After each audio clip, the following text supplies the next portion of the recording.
i lartë madhëshme na tregon në librin e tij se çfarë thujnë besimtarët lidhur me shpalljen dhe çfarë thujnë mohuesit.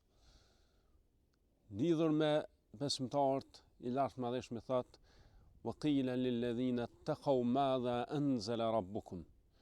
Ju thuhet të devotshme çfarë ka shpall Zoti juaj.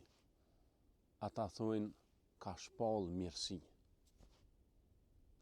Ndërsa mohues në tjetrën anë, wa qila lil ladhina kafaru madha anzala rabbukum qalu asatirul awwalin. Kur i thuhet mohuesve se çfarë ka shpall Zoti juaj, ata thujnë pralla, legjenda. Dhe kjo rregull vazhdon deri në kiamet. Besimtarët e dinë që atë cilën e ka shpall Zoti përmes profetëve dhe përmes libra që i ka zbrit, aja është e tëra mirësi. Dhe me vërtet, duke qenë që më ka nderu Zoti, më ka mundësu me studiu këtë fe, ju thëmë me plot bindje, që kjo fe është e tëra mirësi, e tëra është begati, e tëra është dobi. Shikon e fejnë sa e bukur është.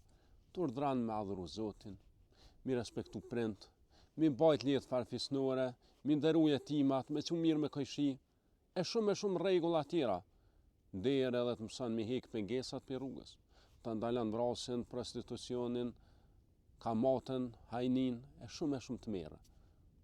Prandaj kjo fe është mirësi. Ose në anën tjetër jo besimtarët, ata i thujnë shpalljes Zotit pralla. Qash mangët janë, qash mendje mbyllt janë.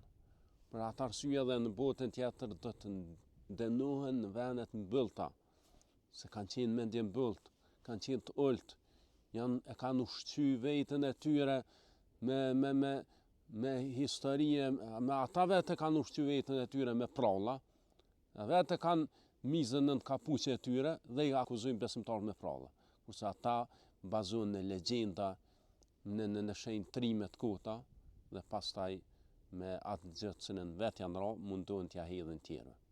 Por këtë e kanë, kja fe do të triumfoj, sepse njerëzit gjithmonë shkojnë mas dobis, e dobia është në këtë fe, e cila ka zbrit prej qiellit dhe e cila është ruajtur në originalitetin ashtu siç është shpallur.